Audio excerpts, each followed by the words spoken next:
मुरगुड ग्रामीण रुग्णालयातील मोफत डायलिसिस युनिट उद्घाटनाच्या प्रतीक्षेत कधी सुरू होणार, नागरिकांचा सवाल। मुरगुड येथील ग्रामीण रुग्णालयामध्ये नव्याने उभारण्यात आलेले अत्याधुनिक डायलिसिस युनिट सध्या उद्घाटनाच्या प्रतीक्षेत असल्याचं चित्र पाहावयास मिळत आहे।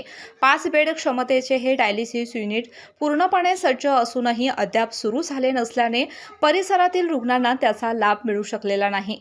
मुरगुडसह आसपासच्या ग्रामीण भागातील किडनी विकाराने ग्रस्त रुग्णांना डायलिसिससाठी कोल्हापूर, सांगली किंवा इतर शहरांकडे धाव घ्यावी लागते।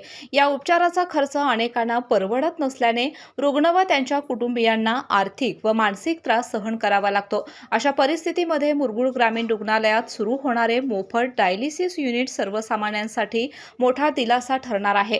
या युनिटमध्ये अत्याधुनिक यंत्रसामग्री बसवण्यात आली असून रुग्णांना दर्जेदार सेवा मिळण्याची अपेक्षा आहे। मात्र युनिट पूर्णतः तयार असूनही उद्घाटनाचा मुहूर्त ठरत नसल्याने नागरिकांच्या मध्ये नाराजी व्यक्त होत आहे। युनिट तयार आहे, मग ते सुरू का केले जात नाही असा सवाल नागरिकांकडून उपस्थित केला जातोय।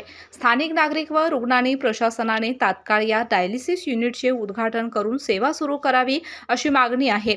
तसेच या अत्यावश्यक आरोग्य सुविधेचा लाभ लवकरात लवकर सर्वसामान्यांना मिळावा अशी अपेक्षा व्यक्त केली जात आहे। केके न्यूजसाठी कागल प्रतिनिधी ओंकार पोद्दार। बाळ, फ्रीजमधून श्रीखंड काढ ना। आम्ही पूर्वी घरीच बनवायचो श्रीखंड, त्याची चवच वेगळी होती। आता काय सगळं रेडीमेड। आजी, हे श्रीखंड खाऊन बघ। आज तुझ्या आईनं घरीच बनवलं की काय?